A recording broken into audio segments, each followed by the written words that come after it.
So in this lab, you kind of need to do something like this, and you need to kind of get your data all at once. Now, I'm making it look really easy here, but the truth is I need this to go in one plane. It can't be going side to side, so you really kind of need to make a V like this. And you can't get fur on here jumping back and forth.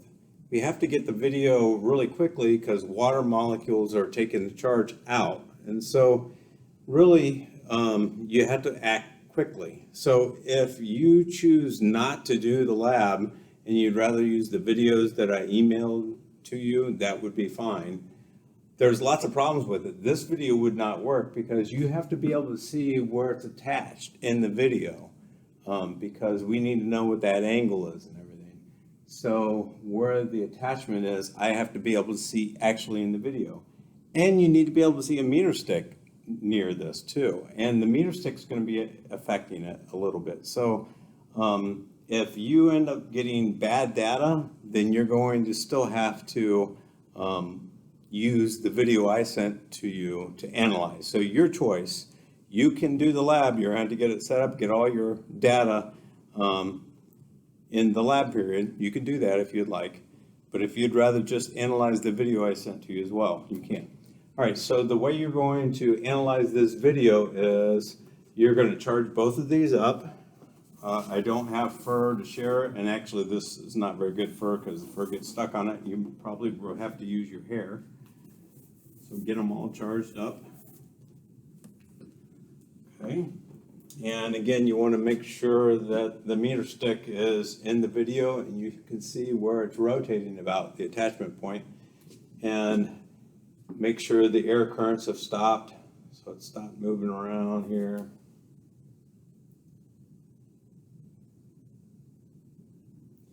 Okay, so let's say it stopped. And you have to be able to see both of the balloons as well, and then you're going to start approaching this and try to be nice and consistent here. And again, it would have to stay in one plane. This is actually moving out of the plane, so this one wouldn't work. So don't use this video, okay?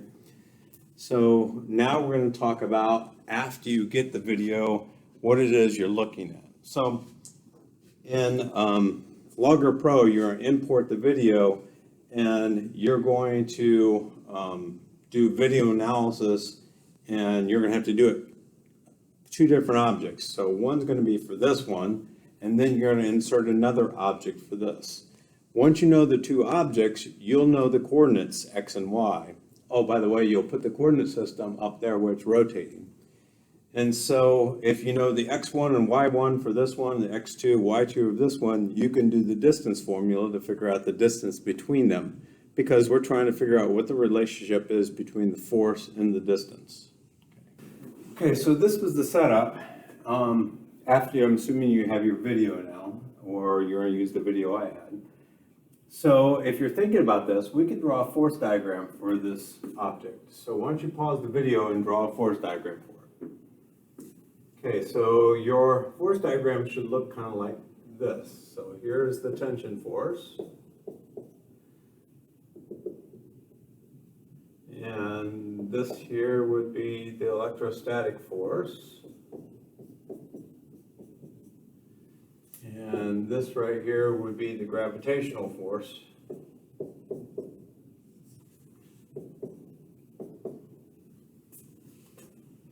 And this up here is the angle theta.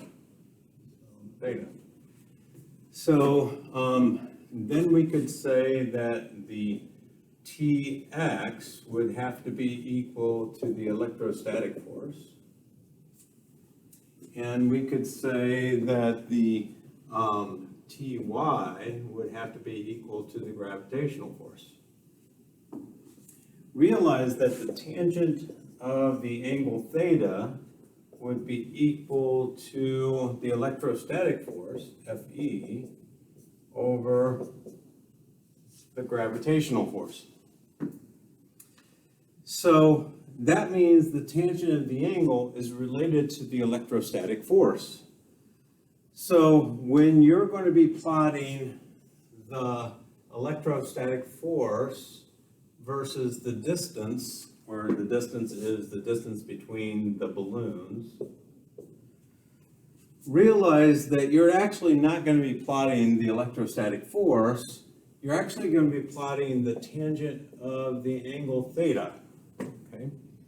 Because we're not actually going to mass the balloon, we just want to figure out what kind of relationship it is, you know, inverse square, or something like that, right? So that's what we're trying to do. So you're going to be plotting the tangent of the angle. That's going to be your stand-in for the electrostatic force versus the distance.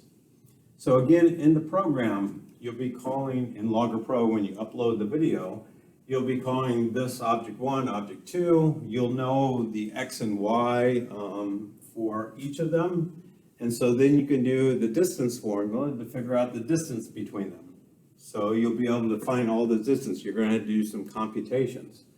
You can also find the angle here, because again, you're going to put your XY axis on. I would make this Y, make this X. Because then let's see here, if I want to find the tangent of the angle, that would be, you'll know the X and Y position of this. So if you do the Y position of this object over its X position, opposite over adjacent, that would give you the tangent of that angle.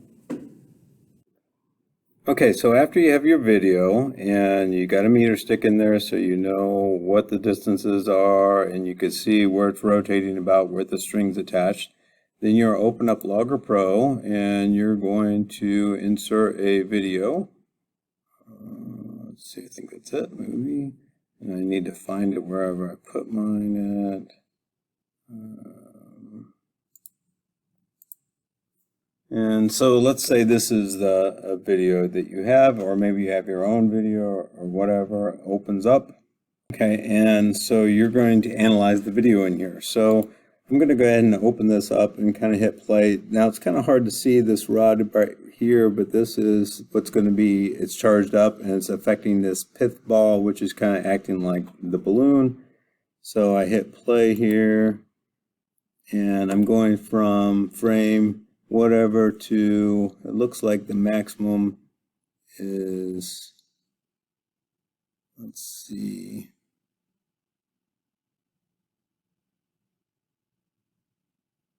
I don't know, I'd say there's probably pretty good, probably. So let's say 600 or so, and it starts way back here. So I only need, you know, let's say 10, 12 data points, so I can change the frame or how far advances between the dots that I put in here. So I don't know, let's say I have it advance every, I don't know, let's say I don't want too many dots. So let's say maybe 40 frames or so. 140, 40 frames.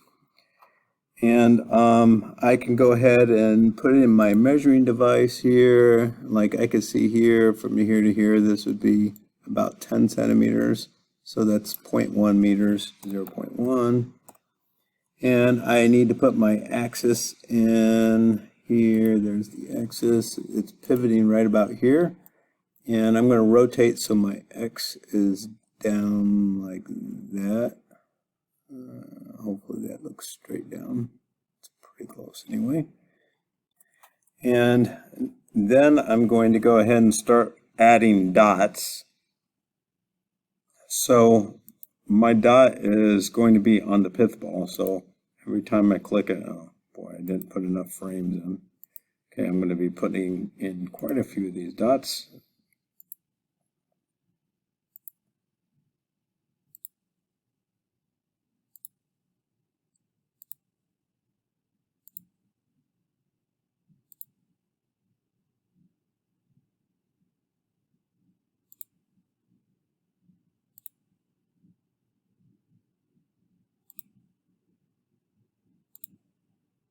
So it looks like I have a lot more than 10 data points, but I think I'm going to stop right there.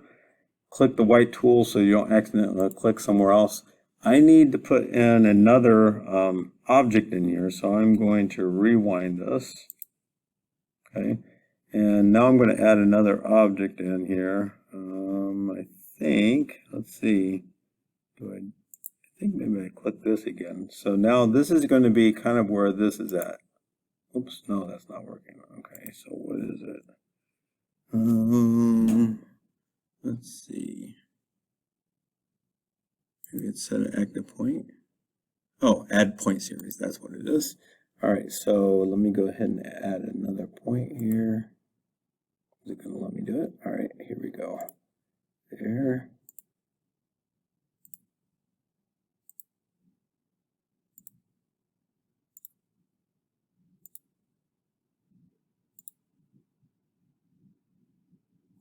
Some of these I won't be able to see. I'm just going to have to estimate where it's at.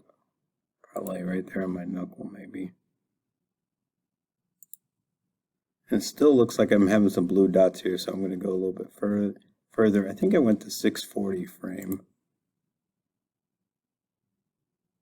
So maybe about there.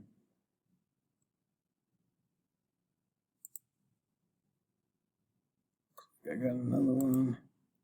And I think this might have been the last one. Yeah, I don't think I put a dot there. So now I've got all my data points in here. And so at this point, what I can do is I can select all my X1s or X.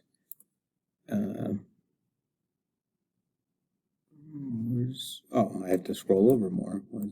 There we go. I can select all my X1, Y1s, X2, Y2s, and I can put this in a spreadsheet. So I'm going to copy this down. I don't need the times or any of that stuff. We have to remember that these two middle columns are velocities. I need to delete that. So I'm going to open up Excel now. You can dump this into Excel. Insert. So this was X1, and that's meters, and this was Y1, and that's meters.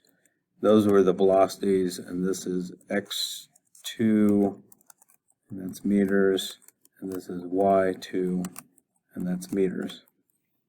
So remember the X1, Y1, that was, let me go back to this, that was my pith ball, that was my balloon that was moving.